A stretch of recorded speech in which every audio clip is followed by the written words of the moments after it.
doing that there, but we're going to call to order the City Council meeting, Daytona Beach Shores, April 28th, 2020. And this is a virtual meeting that was approved by our governor, Ron DeSantis. I understand that this format expires on May 8th, so hopefully this will be the last one we have to do like that. So, Sherry, can you call a roll call, please? Mayor Miller. Yes. Vice Mayor Bryan. Here. Councilmember Frizzolo. If you may still be muted. Yeah, Rick, unmute and just say here. Councilmember Frizzolo. Here. Okay. Councilmember Lindell. Here. Councilmember Slate. Here. Thank you, Sherry. Reverend Bob, could you please lead us in prayer this evening? Yes, let's bow together. Gracious and almighty God, we come before you this evening.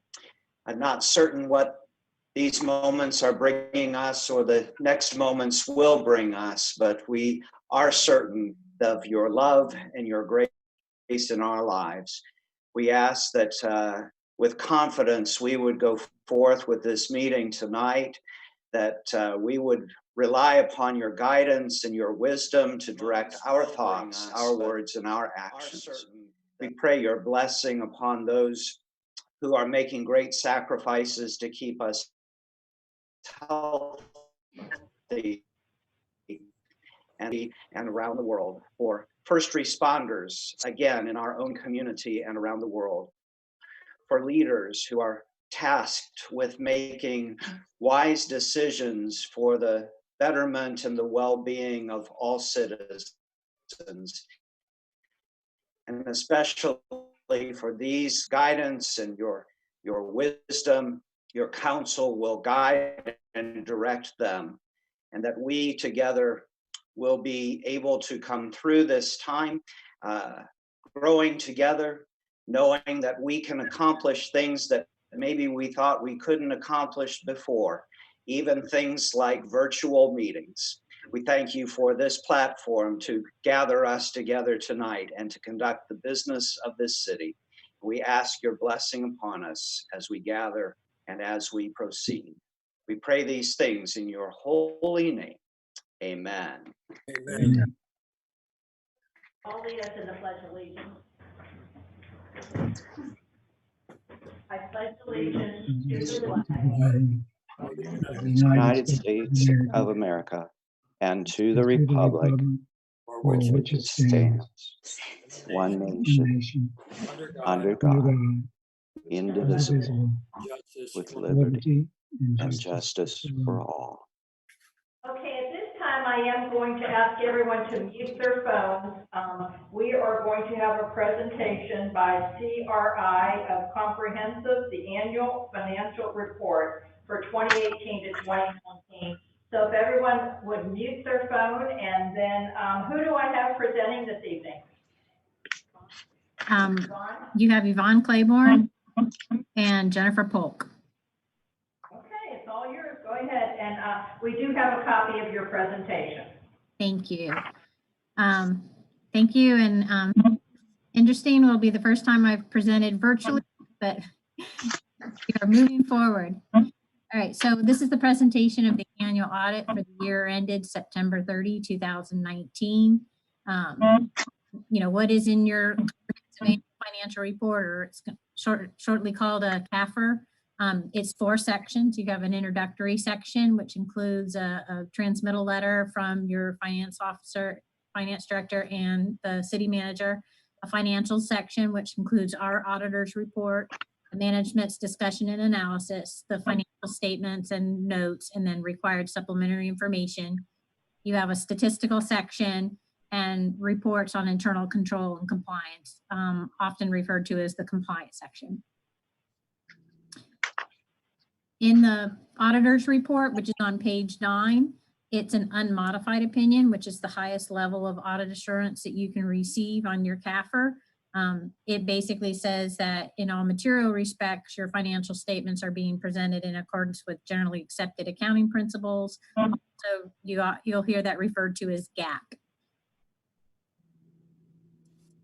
the highlights on this year. You implemented 2 new accounting standards this year, GASB 83, related to certain asset retirement obligations. There were already some accounting rules around the calculation of landfill liabilities and environmental remediation. This is a standard that provides for other asset retirement obligations above and beyond those. The city does have an underground fuel tank that's covered by regulations of the Florida DEP that falls under the purview of this accounting standard. However, the amount for the removal of that underground fuel tank is immaterial. It's less than $30,000, and the city has elected not to record the liability.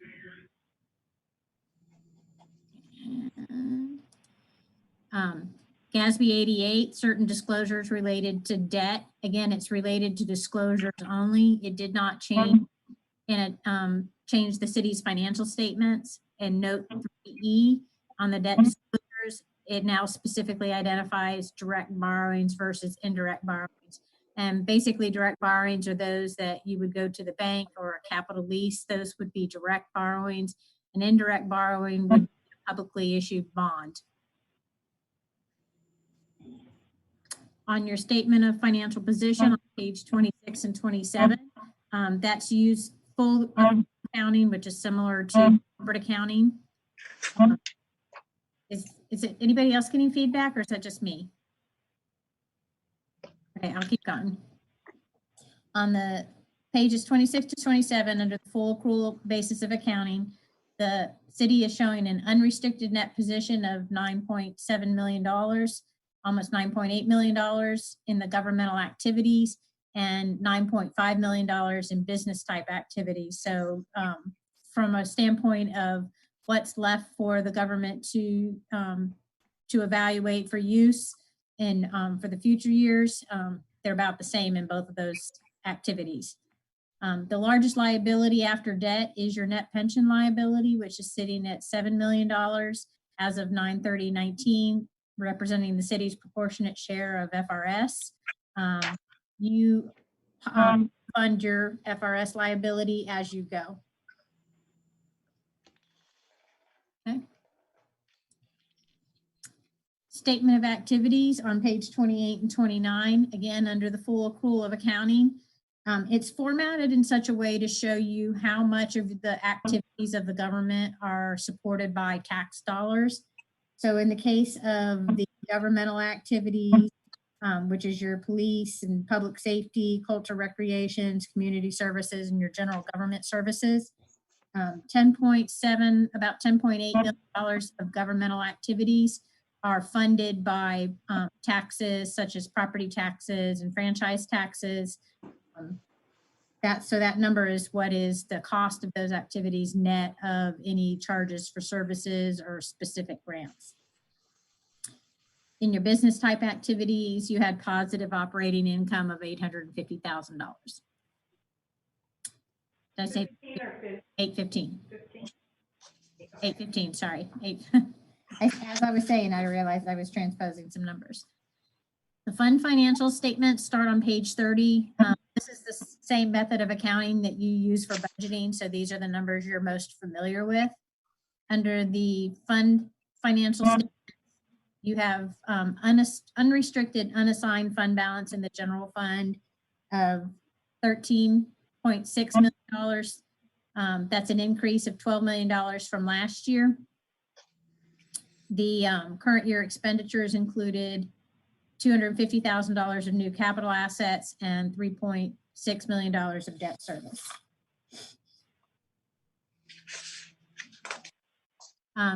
There was no new debt this year. Total principal payments in the current year are $2.9 million. Self-insurance claims are on the rise. They went from $791,000 to $914,000. We always talk about the self-insurance fund. It's always a good exercise to watch that closely. I know your finance team is doing a good job of doing that. The proportionate share of the FRS liability, the discount rate decreased from 7.7% to 6.9%.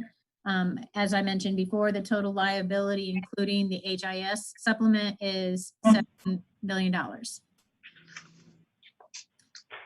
The reports on internal control and compliance start on page 107. That report is an understanding of controls gained just for planning and performing audit procedures. We're not giving you an opinion on your internal controls. During that process, though, we didn't identify any material weaknesses or significant deficiencies, and we didn't identify any instances of non-compliance with laws, regulations, contracts, or grants. The management letter, which is required by the Florida Auditor General, starts on page 109. That's additional reporting or testing required by Florida statutes, and there were no current year comments. And also required by the Florida Auditor General based on Florida statutes on page 111 is a report, an attestation report on your compliance with policies. That we were no instances of non-compliance noted there. The city can invest their money conservatively and in full compliance with Florida statutes. And with that, I'll entertain any questions. Yvonne, thank you very much. Everyone would like to unmute their phones, please. Who has a question of Yvonne? I do. Okay, Councilman Politis, go ahead with your question. First of all, thank you for your presentation, Yvonne. You're welcome. If a citizen were to come to me in layman's terms, could you tell me what, like the revenue and the expenses and what the net is of the city?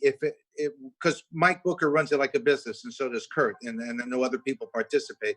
But if a common citizen came up to me, what numbers would I look to, or what would I be able to answer? In most cases, because you budget on the modified accrual basis, I would use the fund financial statements. So I would look at the statements that start on page 20 or on page 30. Okay. So if they were asking about what was going on with the government itself, you don't want to look at your proprietary fund. They're more concerned with those dollars that are going to be funded by tax dollars. So that's going to be 32, which basically shows you had revenues of $16.5 million and expenses of $14.5 million.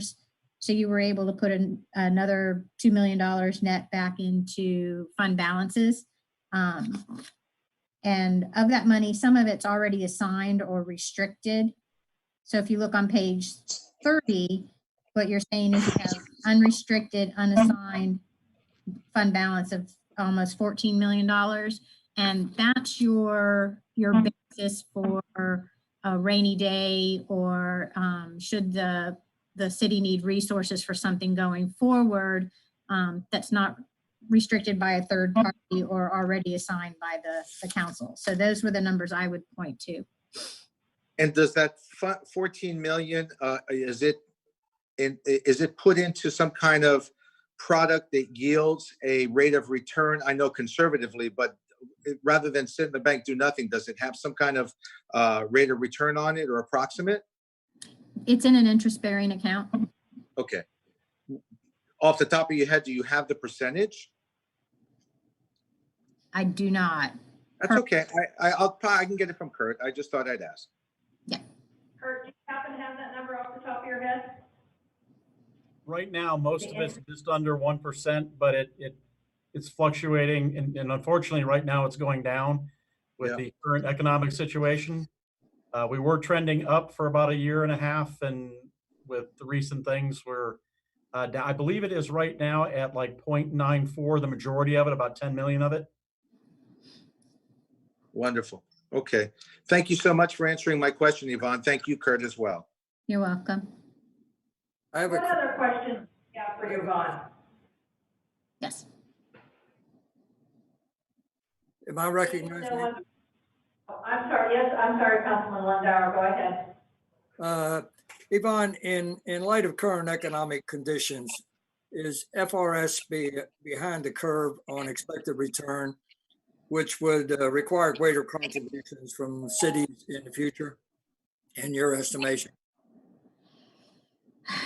I don't have what their current financial status is.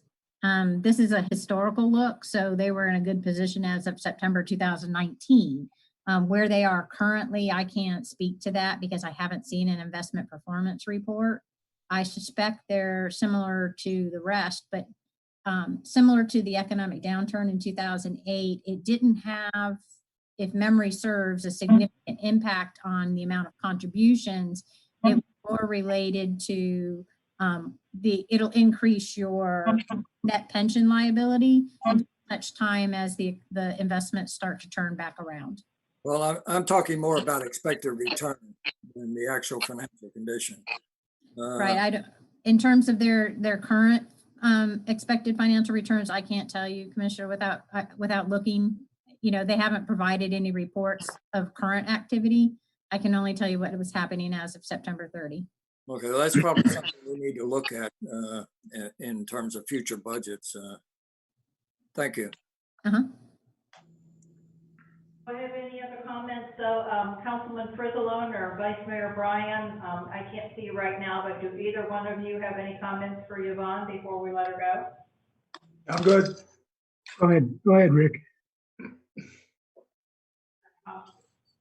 I think Rick said he was good. Richard, do you have a comment?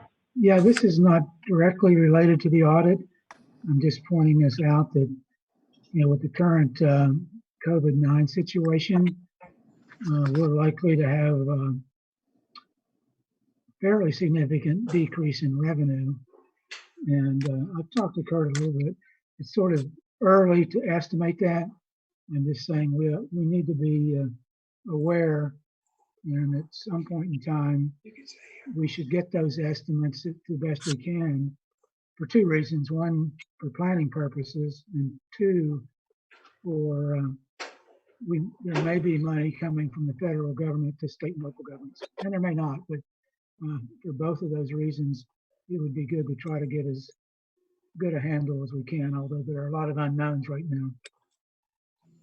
So that's more of a comment than a question for Yvonne, is that correct? Yes.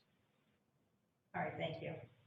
Okay, if there's no other questions, Kurt, anything else that you want to weigh in on the report? It sounds like you guys are doing an awesome job. As always, thank you for everything that you and your team do. Do you have anything to add to this report? Nothing to add at this time, other than if any member of the council wants to meet with me or has any further questions, or even with Yvonne. I know she's open to individual meetings as well. And I'd also like to say thank you to my staff, especially Lori, for all their hard work and pulling everything together. Thank you, Kurt. All right, Yvonne, thank you very much for joining us today. Thank you very much. Okay, next we're going to move on to the approval of the minutes. So we are going to take the minutes from March 10th, 18th, and 27th, and I'd like a motion to approve all 3 months of those meetings, or 3 meetings. Do I hear a motion? Motion to approve. Second. Did we get who that was here? Okay, who's on the first motion? It was a little bit hard. Councilman Frizzalone, was that you, or? Yeah, Councilman Slider? yes, Madam Mayor, that's correct. Okay, And it was Councilman and it was me, Mel Lindauer, who seconded. Okay, all right, thank you. Greg, can you take a roll, please? Yes, ma'am.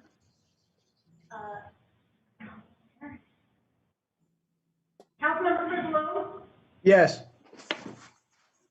Councilmember Lindauer? Yes. Councilmember Politis? Yes. Vice Mayor Bryan? Yes. Yeah. Ask my council to do one other thing to make it easier for myself and Sherry. When you're doing a motion, could you say motion Lindauer, approval Frizzalone? I think that'll help us under these circumstances, if you won't mind. Okay? Thank you. Okay. Yeah, normally we can tell who's talking. It's a little bit hard on this.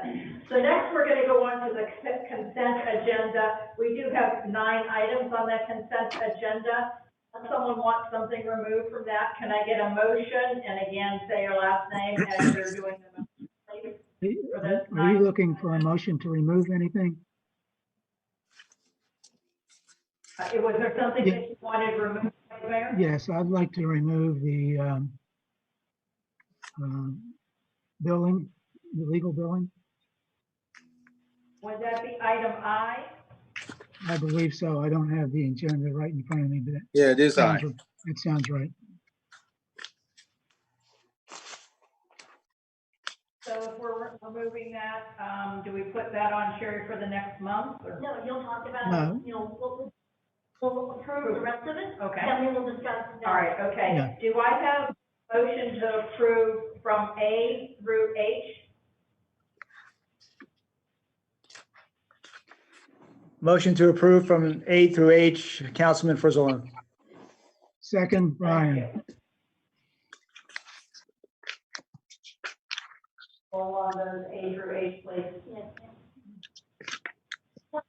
We are still, yeah.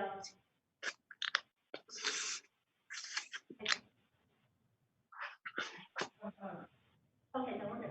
Okay. All right. Councilman, Yes. Vice Mayor Bryan, Yes, Councilman Politis, Yes, Councilman Lindauer, Yes, Mayor Miller. Yeah. Okay, and Vice Mayor Brian, you wanted to have a discussion on the city attorney March 2020 invoice, is that correct? Item I? yes. This is a little more general than this particular invoice. I had some conversation with Mike Booker. This has more to do with going forward.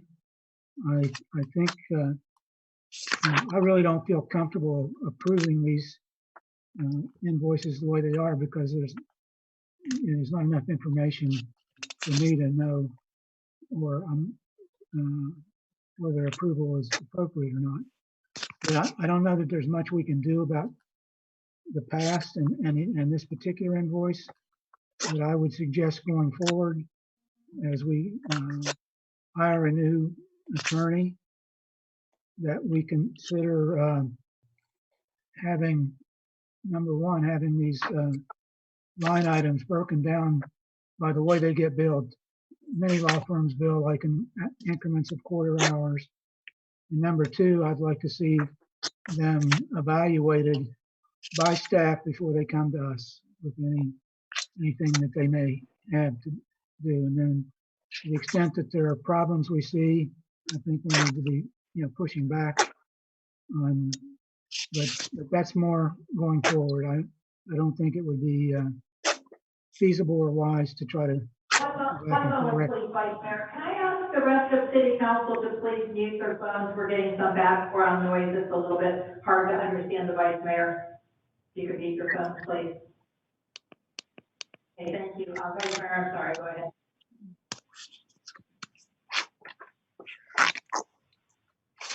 Councilman Politis, can you mute your phone, please? I don't know how to do that, but I'll try. the lower left-hand corner. Well, he's on his actual phone. Like, is there a mute button there, Councilman Politis? He got it. You got it. Okay, great. Thank you. You got it. Thank you. All right, Vice Mayor, go ahead. So anyway, going forward, I would like to see us consider doing both of those things for after we hire the new attorney. Okay, and I'm so sorry, Vice Mayor. We had a hard time understanding you because of the background noise.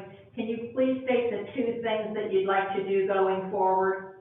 Going forward, I'd like to see the breakout in more detail in terms of if the law firm is billing in terms of, say, quarter-hour increments broken out that way. And secondly, I'd like to see the staff, the appropriate members of the staff that use those services, evaluate them before it comes to us for approval. Okay, and one other thing, Vice Mayor, I know that we've talked previously about when any of the council has reached out to the attorney. Do you think then if we had had a lengthy conversation with the attorney that we need to report that to staff as well so they can know that that bill is going to come in accurately? Because I know a lot of that previously was conversations with members of council. Well, what they can do is whatever members of staff interacted with the attorney, they could evaluate their portion. And then anything that had to do with council could be evaluated once it comes to council. Okay, thank you. And did you get this? Okay, all right, I think we're okay. So now that we've discussed this, is there any other discussion from anyone on council on item I?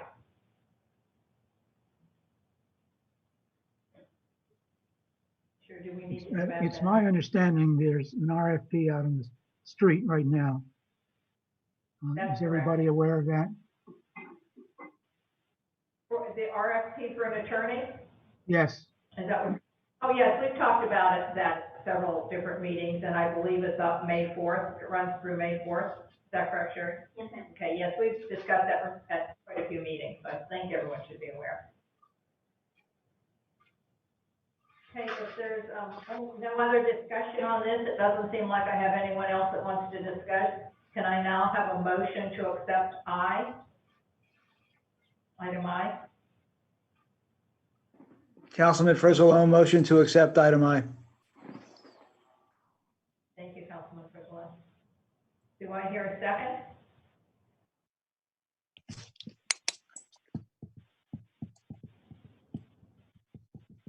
I'll second it, Councilman.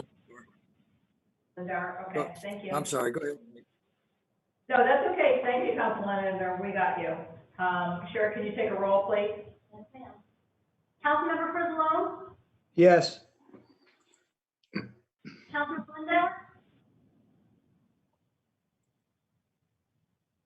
Councilmember Did you call Lindauer? my name, Nancy? Yes. Yes. Sherry did for the roll. Councilmember Salinas? No, and I'd like a comment, please. Certainly, go ahead. I thought the purpose of removing it from the consent agenda was so we could investigate if the billing was accurate by asking staff to review it. So I don't know why we're voting on it to approve it. All I heard was a comment from our vice mayor, but there's no substance to anything other than, well, I don't know why we're voting on it if we agreed to remove it. And Vice Mayor, was that going backwards for this particular invoice? I thought I understood you to Yeah. say going forward. I'm okay with doing that. It just may be more feasible going forward, but you know, I don't think we actually have enough. I mean, I don't have enough information to cast a legitimate vote for or against it. Well, then that's why I vote no. Yeah, okay. Okay, Well, Vice Mayor, excuse me, Mayor. Can we get a clarification on what we're voting on? Vice Mayor, would you state again what you wanted? My understanding was that you were saying going forward, this is what you would like to see. And I think Councilman Salinas thinks that you meant, you know, that at least this last invoice, because the other ones were paid, that we went back and had staff check that. So please clarify, and then maybe we'll have to vote on this again. I didn't make the motion. My understanding of the motion is whether to approve or not approve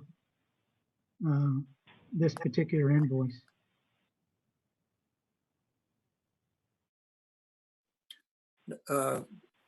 Madam Mayor? That's my understanding as well, and I think we should approve the invoice. That's my understanding of it.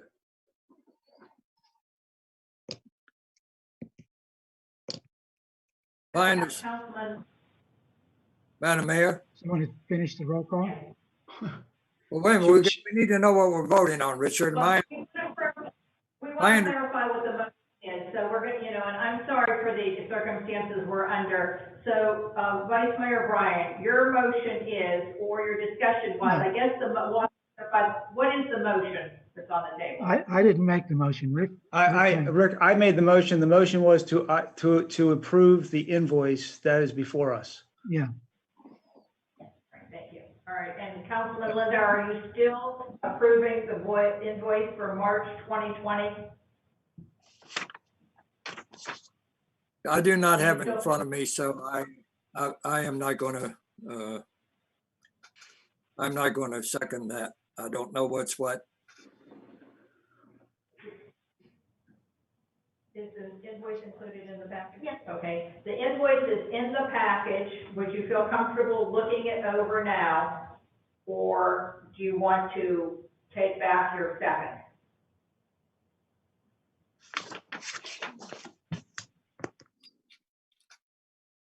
I think this is over and done with, so we need to approve the invoice and move on. This is Councilman Frizzle. There's no, I agree with Councilman Politis's position, but there's no reason not to approve this. This is, I mean, they've earned the money. If we're questioning the invoice, then we should question the invoice. Again, Madam Mayor, we certainly have the city manager and the staff as well. I would think that if they didn't want to approve the invoice, they would say so. Okay, so I have Councilman Frizzolone's motion. Councilman Lindauer, are you seconding that motion? Yes, this is history. Let's get beyond it and let's work in the future to get things straightened out the way we want them. Correct. Okay, and Councilman Politis, are you still a no? I will make it a yes, but in the future, Vice Mayor Bryan, if you're going to have a criticism about the particular invoice, then just say it and tell us why. I find a lot of specificity in here, and absent any objection by staff, I'm going to approve it. Who am I to second guess the attorney? But I agree with you that in the future, if you want specificity, well, then let's get City Manager Booker to ask of the law firm to put a little more specificity if you want the breakdown. So sometimes I don't understand you, Richard, and I try and follow along, but you don't have an objection. You don't find anything that's wrong with this invoice. You just don't know enough about it. yeah, which is what I think you were saying when you voted no. Okay. Well, I don't have any grounds to challenge it, so I will vote yes. But in the future, what we'll do is hopefully direct Manager Booker to get a little more specificity on these invoices and have his staff review them, so that when they come to us, we got a recommendation from staff whether to approve them or not. I agree, This is Councilman Frizzle. I completely agree with that. and Councilman Lindauer does too. Thank you. Okay, so, Vice Mayor Bryan. I'm going to vote no, not because I know enough to approve or disapprove it, but just to register. It's going to pass anyway without my vote, so that hopefully in the future we'll do a better job.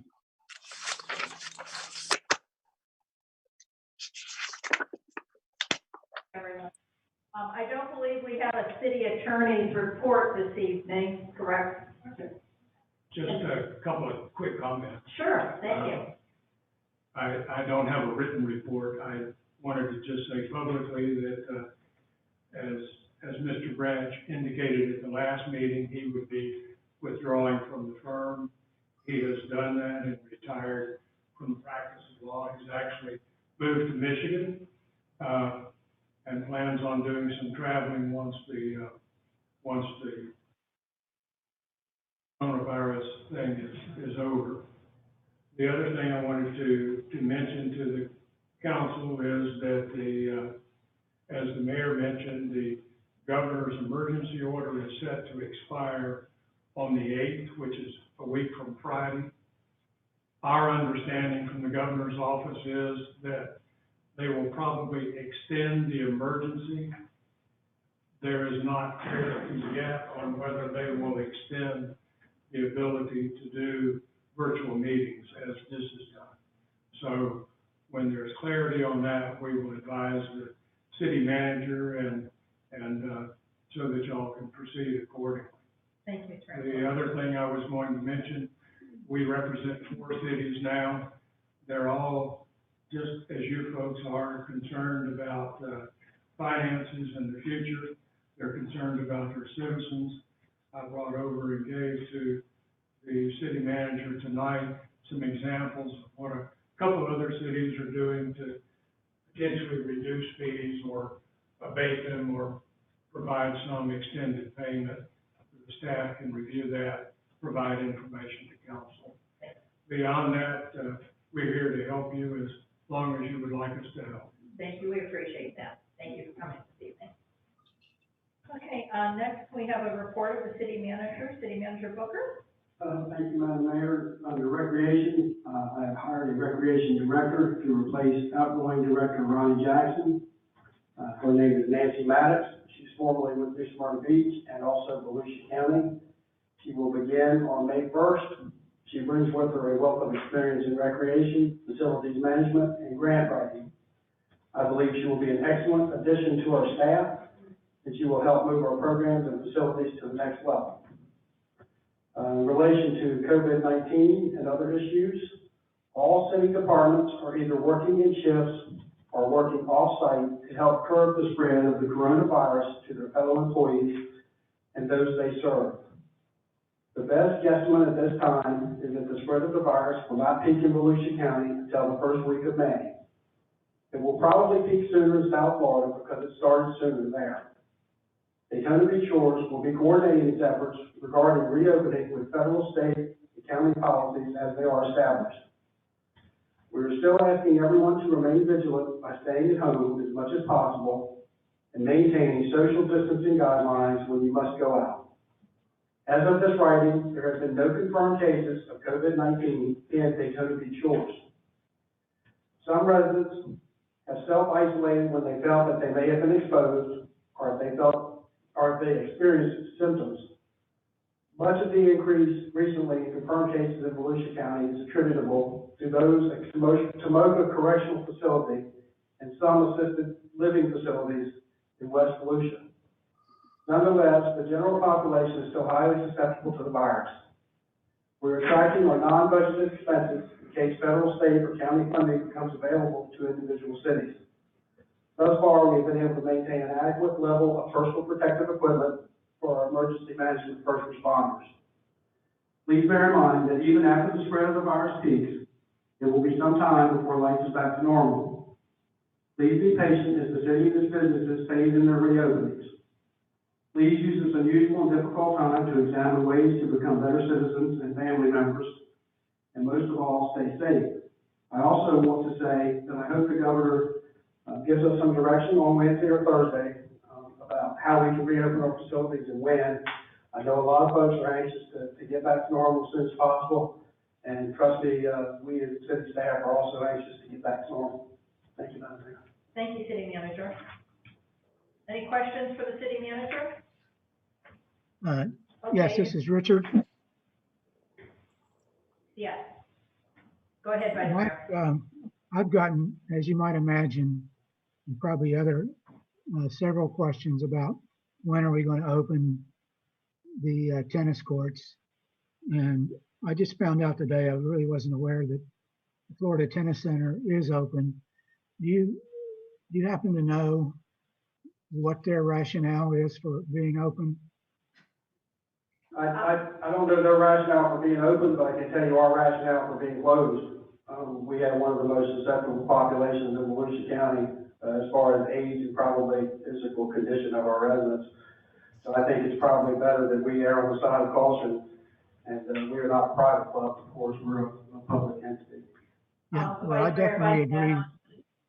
I agree we should err on the side of caution. I just wondered whether they had some, I heard that other courts have been open for singles only, and I don't know how much that really helps, but it's probably better than doubles. Vice Mayor, if I could chime in on that. I'm on a mayor's call every Thursday, and I had questioned Derek Henry about that. And they own the property at Florida Tennis Center, but they rent it out to a private entity. so it would equate to what we have here in our golf course. I'm gonna ask our city manager for sure, but that is a private golf course and we have no control over that. So once they are renting the property out to the Florida Tennis Management, you know, they don't really have control over that, so it's no longer a city park. Correct. If that helps.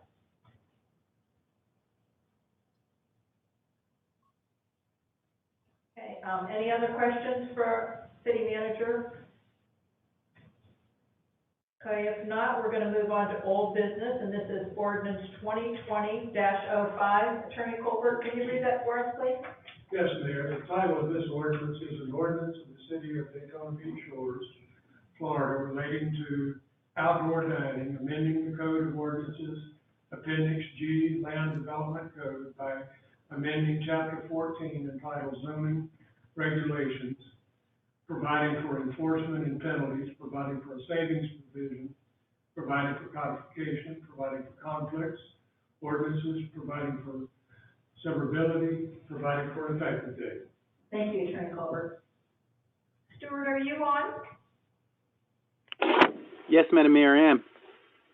All right, so this is the second reading, and I even forget, Ralph, which one of our city council meetings we talked it over. Can you give us a refresher about what this pertains to? Sure, Madam Mayor. So this particular ordinance, 2020-05, was actually approved in first reading at the March 10th, 2020 City Council meeting. And this particular ordinance, if approved in the second reading, would allow establish an existing outdoor dining facilities to be located within setbacks, front yard setbacks, side yard setbacks, and within landscape areas, and would also allow these non-conforming structures to continue to exist and have outdoor dining on properties that are typically restrained due to physical conditions and due to the outdated nature of the properties. So this particular ordinance actually came about because staff was receiving questions from several different restaurants, and the restaurants, they had these concepts to establish outdoor dining facilities, but because the properties were constrained, because they were non-conforming, essentially they were built years ago before or ordinances or zoning regulations were even adopted, they essentially couldn't build outdoor dining structures to meet the current ordinances. So if this ordinance is approved, it would essentially give them exemptions to go ahead and do this.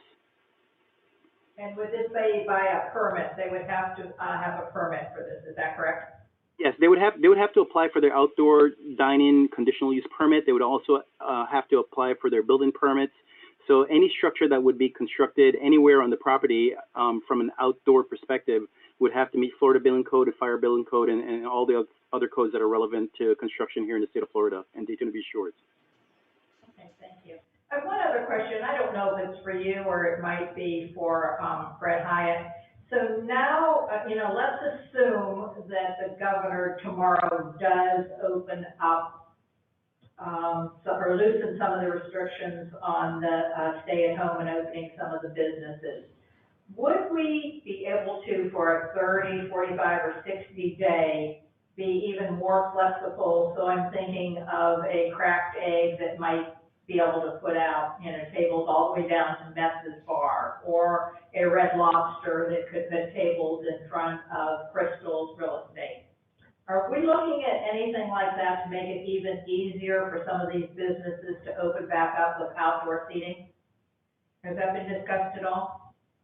Madam Mayor, not to my knowledge, but the way the rules are currently existing on our books is any restaurant, any public food service establishment would have to apply for a conditional use permit, and depending on the nature, depending on the size, the number of tables, number of chairs that are in the application, we would be able to approve it administratively. So basically within a couple of days if the applicant has all their ducks in a row. Okay, so almost like a fast start program. Correct. But this is assuming, of course, that they meet all the other regulations of the city's codes that are out there.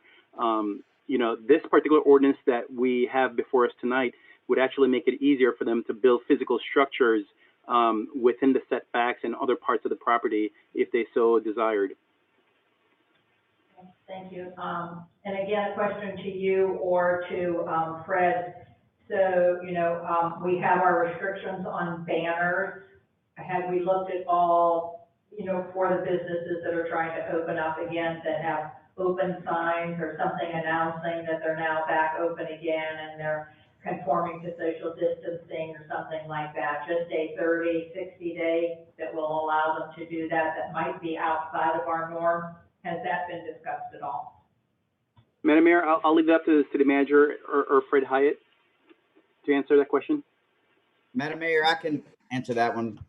We actually talked about this last Thursday when we had our economic development meeting, and we talked about, possibly allowing some or having council, grant some exceptions for those types of things, for some portable signs, some banner signs, and possibly waiving any fees for a certain period of time. But that would take council action to do that, as far as I know.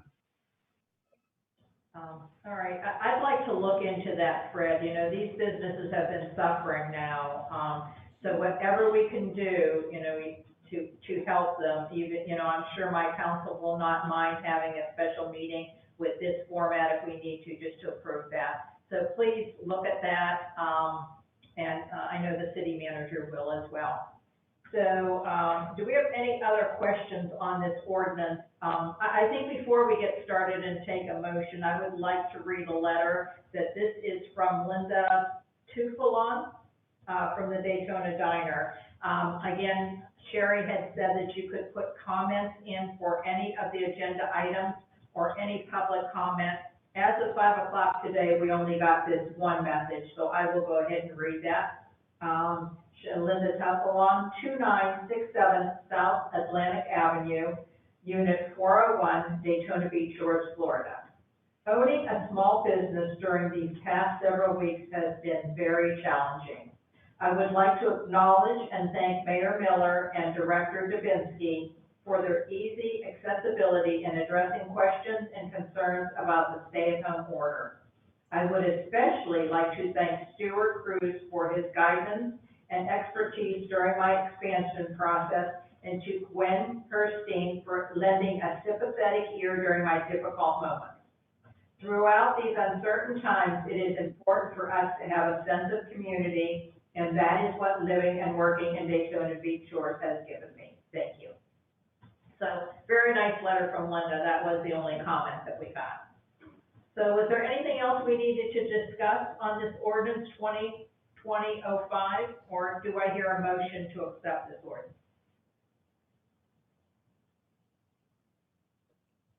Again, please say your name. Mayor Miller? If you're doing it. I'm sorry, we couldn't hear you. Mayor Can you Miller. say that again, please? Yes. I'm sorry, do I hear a motion? Mayor Miller, Councilmember Lindauer. I move we approve ordinance. I move we approve ordinance 2020-05 on the outdoor dining. Thank you, Councilman Lindauer. Do I hear a second?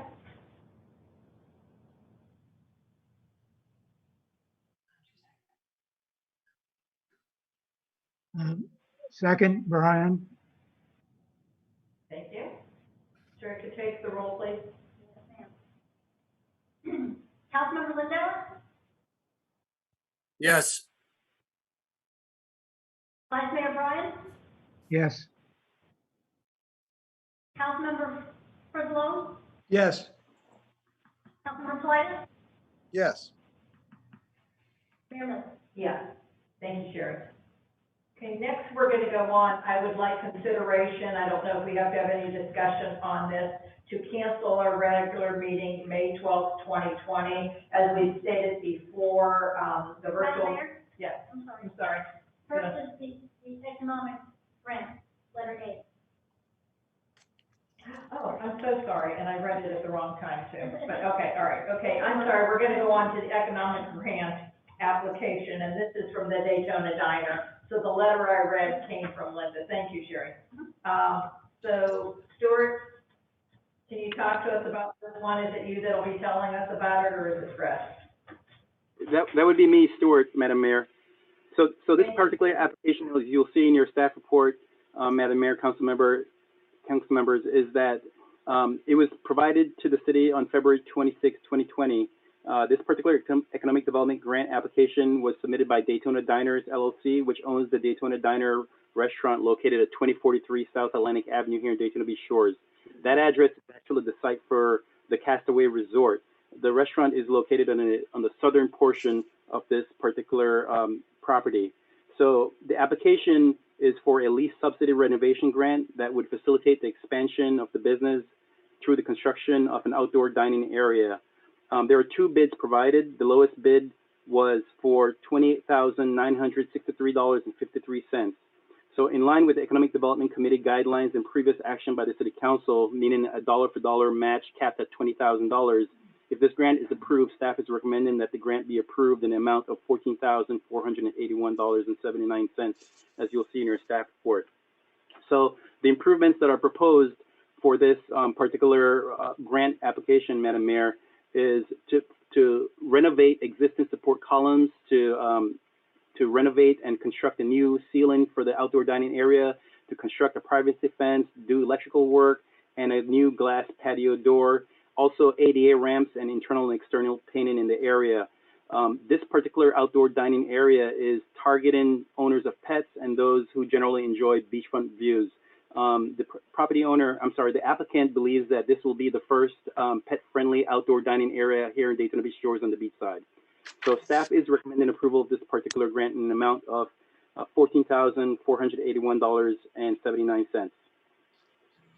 If there's any questions, I'll be happy to take them. And I know Ms. Linda is listening as well, but I don't think she'll be able to participate. Do I have any questions from anyone on council for Mr. Cruz?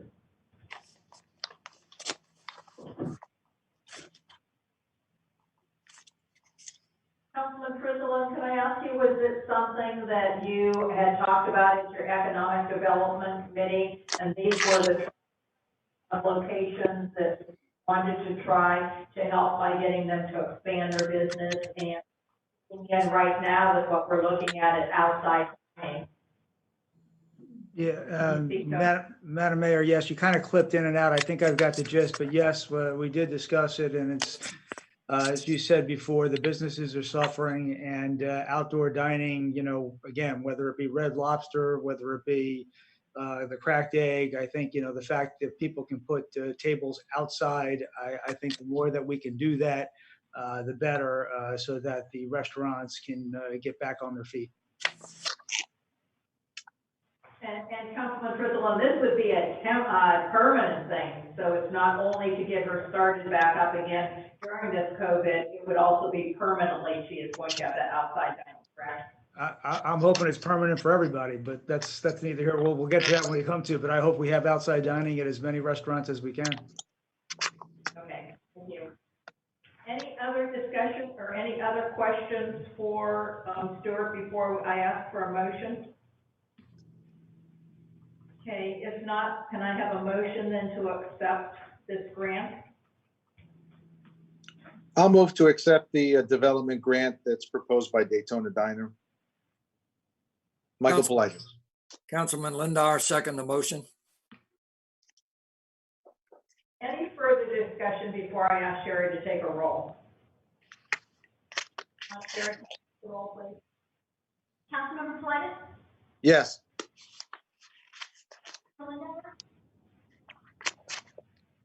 Yes. Member Frizzolo? Yes. Vice Mayor Bryan? Yes. Mayor. I will move on to consideration for canceling the meeting on May 12th. As I said previously, we're not sure if that format would be. We'll probably hear a little bit more about it tomorrow, but I really don't, asking staff, especially since we've been closed for this past month, City Hall, I don't feel that we have any items for the 12th. If something would happen, as we talked about previously, that we'd have to approve something for banners, some additional, always have a emergency meeting like we're having right now via this Zoom. So with that in mind, do I hear a motion from anyone to cancel the meeting on May 12th, 2020? I move, Councilman Lindauer, I move we cancel the regular council meeting on May 12th, 2020. Second, Brian. Any other discussion? All right, hearing none, Sherry, can you take the roll, please? Councilmember Lindauer, Yes. Vice Mayor Bryan, Yes. Councilmember Politis, Yes. Councilmember Frislow, Yes. Mayor Miller. Yes, thank you.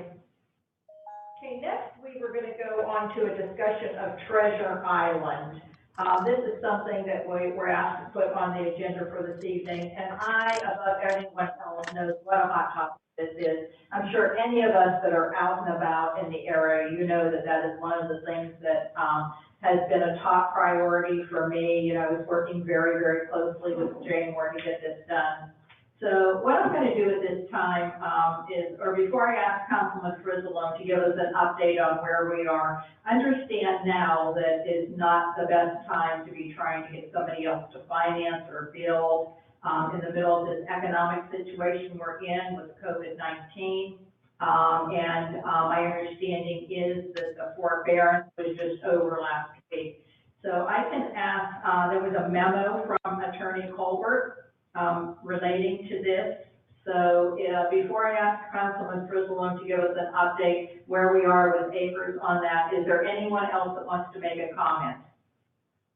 Yeah, I'd like to just say a couple of sentences. Brian. Yes. First of all, I'd like to congratulate Rick Frizzalone on the good job he has been doing with Treasure Island. The problems that we've had dating back to 2004 have been problems in spite of the good work he's done. As we all know, Treasure Island has been and is one of the most important issues for Daytona Beach shores. The COVID-19 epidemic will likely make these problems worse. I think it will be useful if the other council members learn more about Treasure Island. We will undoubtedly need creative solutions to overcome these problems. I think we are more likely to come up with such creative solutions if we are all knowledgeable and work together. And that's all I have. Okay, thank you. Thank you, Vice Mayor. Before we go to Councilman Frizzalone, Fred, I just want to verify with you, I read over, some of the development agreement, and I feel like some of the items that were included there were things that, violations that went against the corporation and now the receivership. Is that true? Is that where those stem from, that Gwen gave them a violation for the pool and several different articles? So, we are following up on that. Is that correct?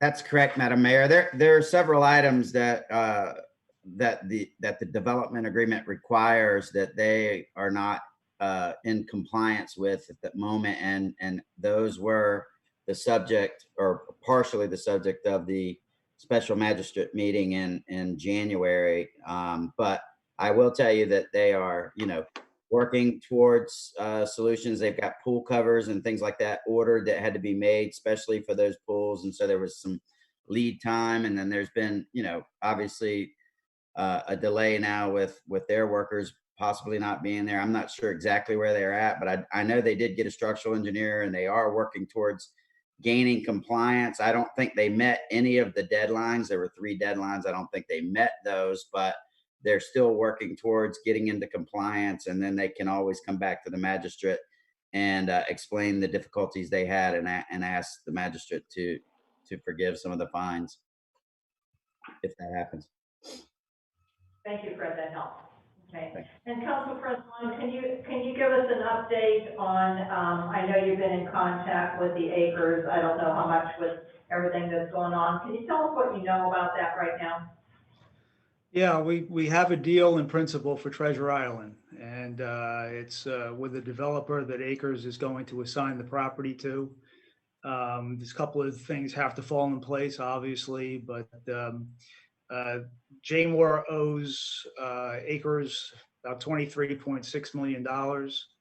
And Acres is going to forego the $23.6 million and make it $18.6 million. There is a developer, a large developer, who is willing to buy out Acres for the $18.6 million, put in another $100 million, and will build the Treasure Island as well as condos next to Treasure Island, as well as expanded parking on the west side across the street, and do a skywalk from Treasure Island to the parking. So these negotiations are going on continuously, and it looks like we have a deal for Treasure Island. The courts are opening up in June in Florida, and Acres expects that they can get in front of the bankruptcy judge June 15th, present this to them so that when this property goes to auction, it will already be pre-approved by the judge, and the developer will come in and pay off the note of $18.6 million of acre and take control and develop Treasure Island. Great, fantastic news, fantastic. So, Great news, again, Rick. Thank you. You're welcome, Mel. Thanks You're for all the welcome. work you're doing on this Yeah. too. Good work, Rick. You're welcome. Any other questions for Councilman Frizzolo? Okay, if not, then we're going to move on to the discussion. Yes, of there is, the- Madam Mayor, there is Madam one more Mayor? thing. Madam Mayor, there's one more thing I would, oh, go ahead, I'm sorry. You first, Rick. Oh, go ahead. Go ahead, Councilman Frizzolo, you give us the update, and then I'll go to Councilman Politis. Yes, I did want to say on Thursday at the Economic Development meeting, I have made arrangements so that Acres can begin to present the deal that was negotiated. So on Thursday, I've asked for Mike, and I've asked for Fred, I've asked for Stuart and Kurt to join me so that we can continue to talk through this, because the next step in this is the business development agreement with the developer, and they would actually like to begin the process of working on that business development agreement prior to the June 15th court date. So I will, on Thursday at 2:00, I will bring the city staff and with me to be able to start to negotiate the process. And Councilman Frizzolo, will that be, I don't know, is Acres here locally? Will that be in person, or will that be over the phone? No, that's all by phone. I mean, the as you know, that we're still in a lockdown, so nobody can get on planes, trains, and automobiles. So it'll be a phone call, and it'll be with Guy Malone, who is the managing director of Acres Capital, who I've been working with over the last couple of months. And are they out of New Jersey, or are they located? No, they're out of Long Island. Okay, yeah, well, phone call would probably work best. Okay.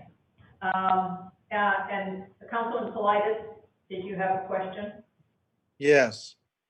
Rick, first of all, it's wonderful what you and Fred and Manager Booker are doing. And it goes without saying, I don't want to throw a monkey wrench in anything that's been accomplished so far. However, I was at that property, I don't know, about a week ago.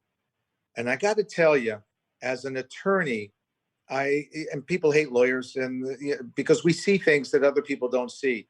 I strongly encourage that someone reach out to attorney Mark Watts, who's representing the person in this development agreement, and either put a clause in there or agree to something where they're going to hold the city harmless if anyone gets injured on that property, or if we succumb to a hurricane and somehow the structure causes debris or some kind of danger. And the reason why is there's always a theory of liability that some creative plaintiff's lawyer will always come up with. And the delay in the process, no matter how diligent we've been and they've been, somehow I just don't want to hook in the city for a lawsuit.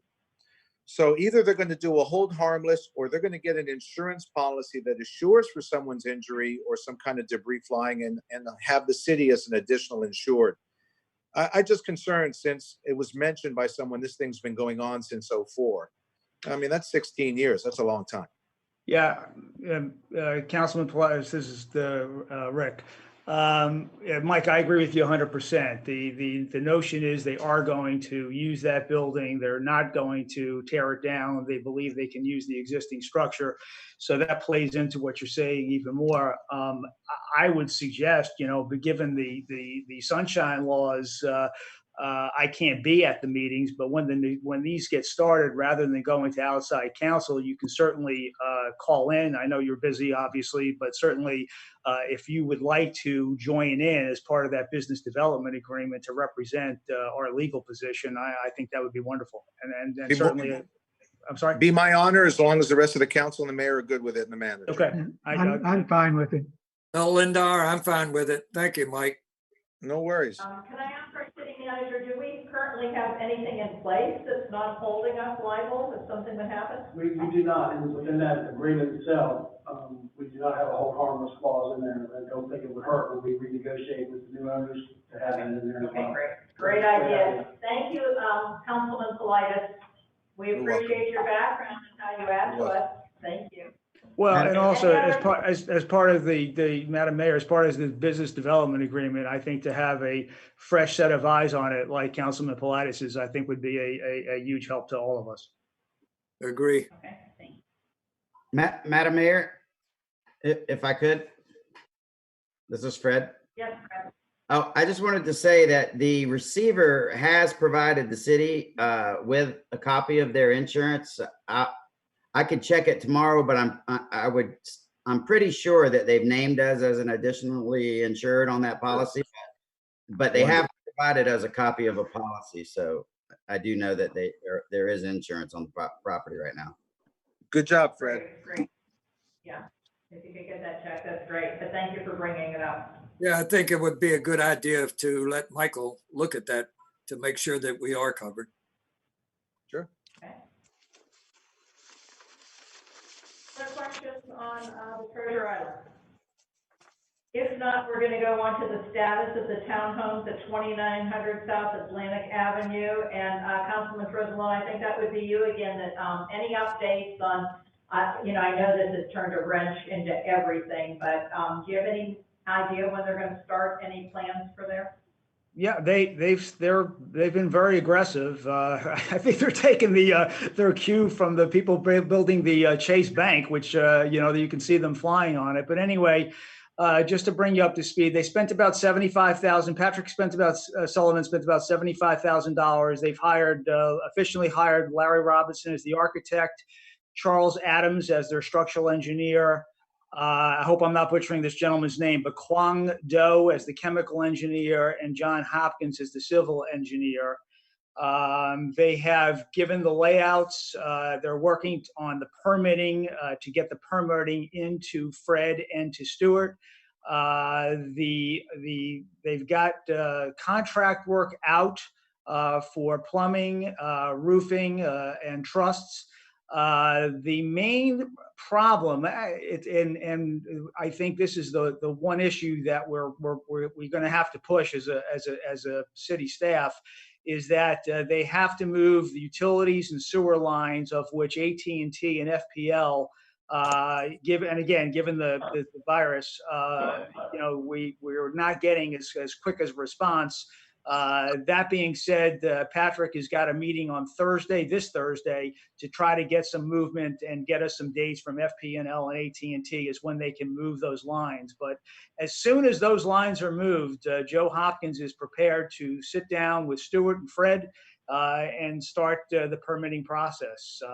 And also they are just bent on getting the work done as soon as, within 9 months of that permitting. And they're not going to do any model homes whatsoever or specs. They're just going to build all the townhouses all at once. That's how confident they are that they're going to sell out. Great. Thank you, Councilman Frizzolo. Any questions for Councilman Frizzolo? No, but Councilmember Lindauer, just a comment. Rick, you are doing a bang-up job on both of those things, and I really want to compliment you on it. Thank you, sir.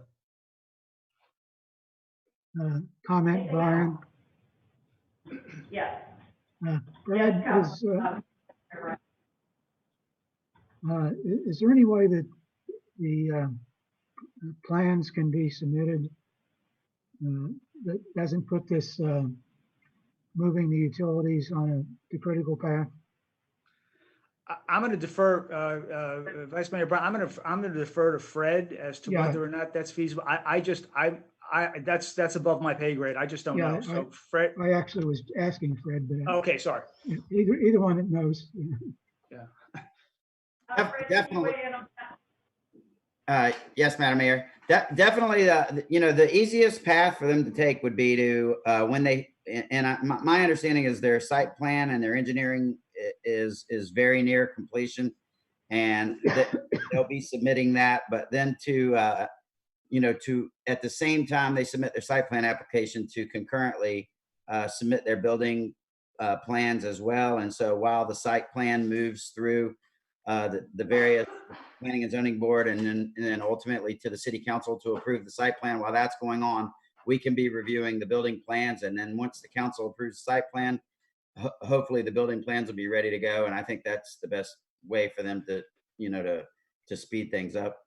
Hey, Fred, this is Rick. That's excellent news. In my conversations over the last couple of days with Patrick, he was worried about that, but again, he's so, Patrick and Bill Humbert are so complimentary of you and Stuart. They can't say enough good things about you. So the fact that, you can kind of work parallel paths here while we work with FPL and AT&T, I think that'd be terrific. Absolutely. We'll do what we can to help them along.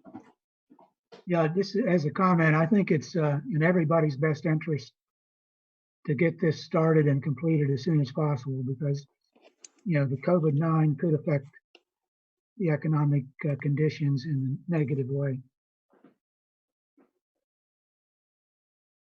Any other questions or comments on this?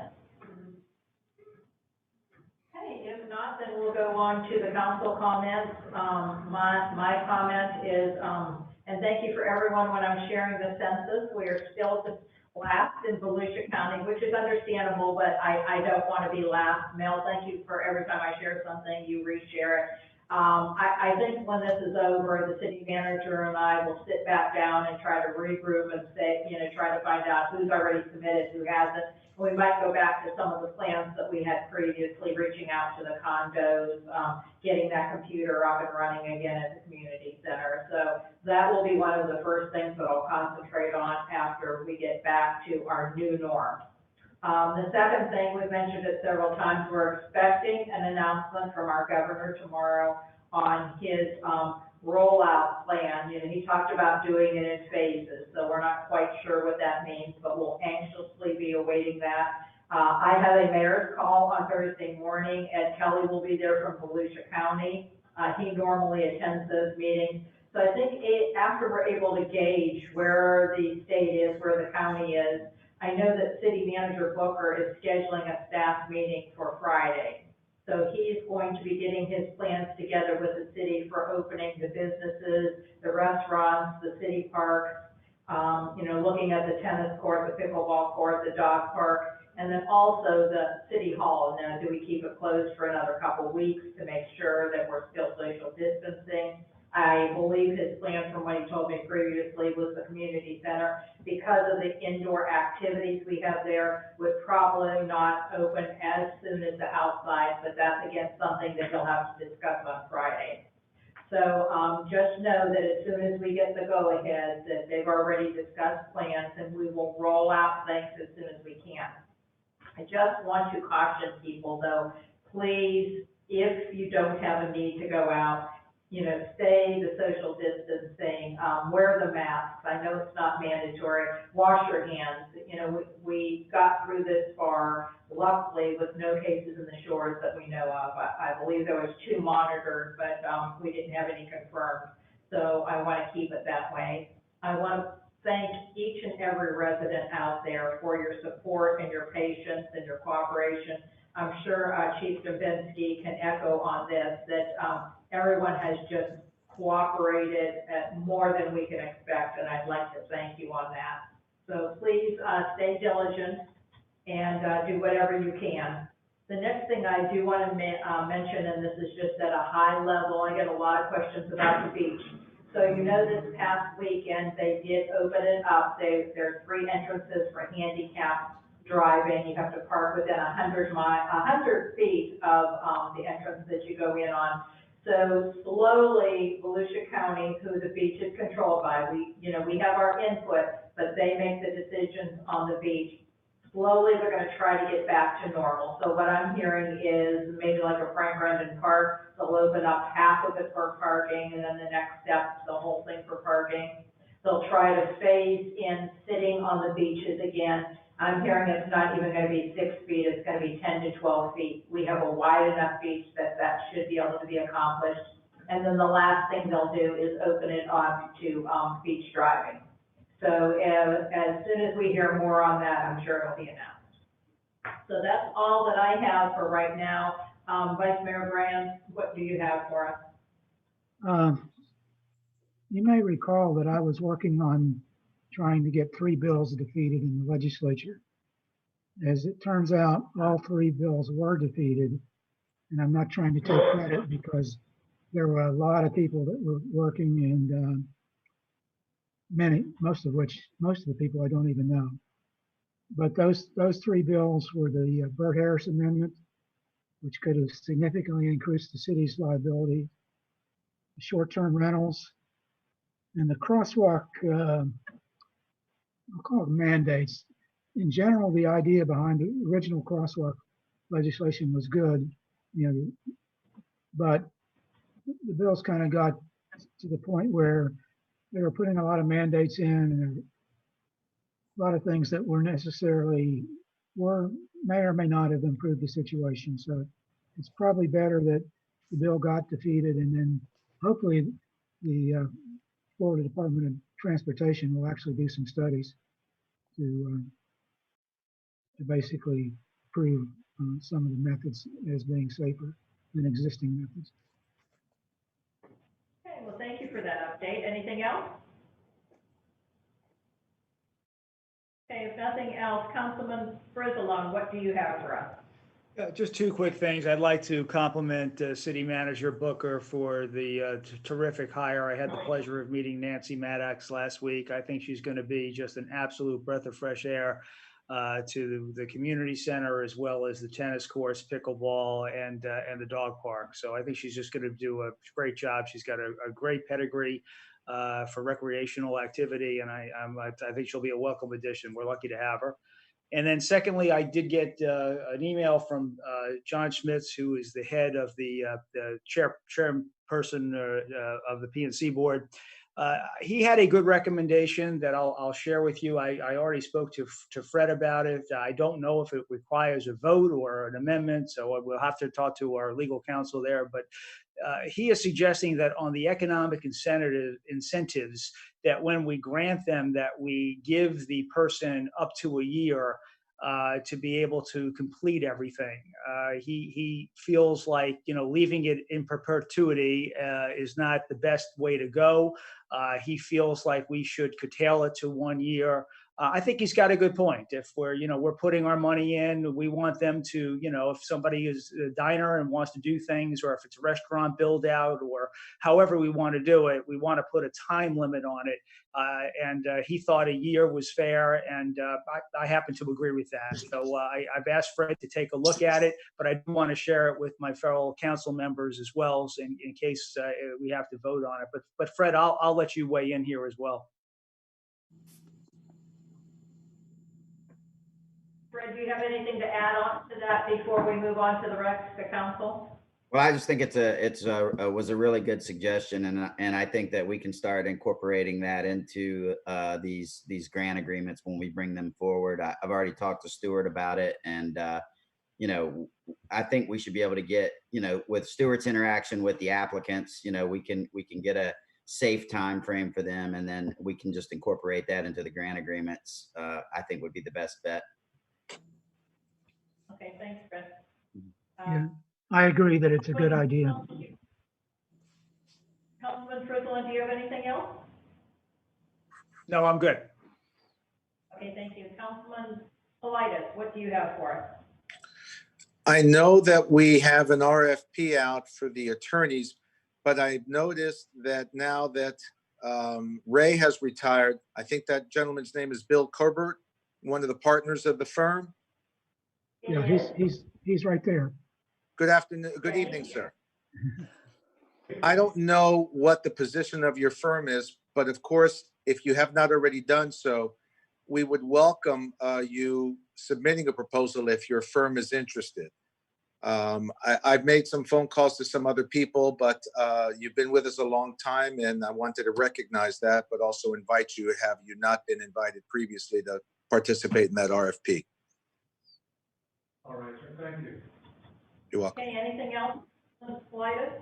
No, Okay, Councilman Lindauer. Yes, I just wanted to say that I agree with the time limits on the grant proposals or the grant approvals. Okay, great, thank you. Okay, if there's no other comments, we don't have any audience or public comments. Mayor? I'll tell you, if you can see, but, Deanna Burkett Okay, has submitted a check up at the bottom. okay, I don't know if you can see on the bottom of your screen, do you see a little I check? do. If you click on it, she was inquiring about when when the utilities get moved on the townhomes, Okay, if there's some way the city could ensure that there's no downtime for any of the surrounding condos. okay, I'm here that Fred answered. Right, Yeah. I just wanted you Okay, to good. publicly. Okay, great, all right.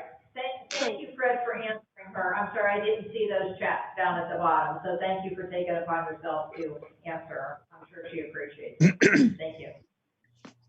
Okay, was there any other comments or anything else? All right, okay, if not, what items do we have for the next agenda? And remember, again, this, unless we have an emergency meeting for some reason, our next meeting will be May 26th. That's the day after Memorial Day.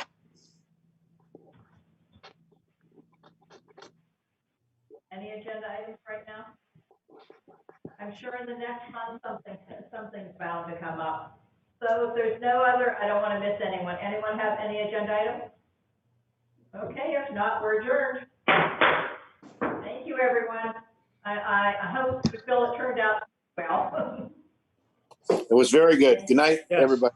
good night, everyone.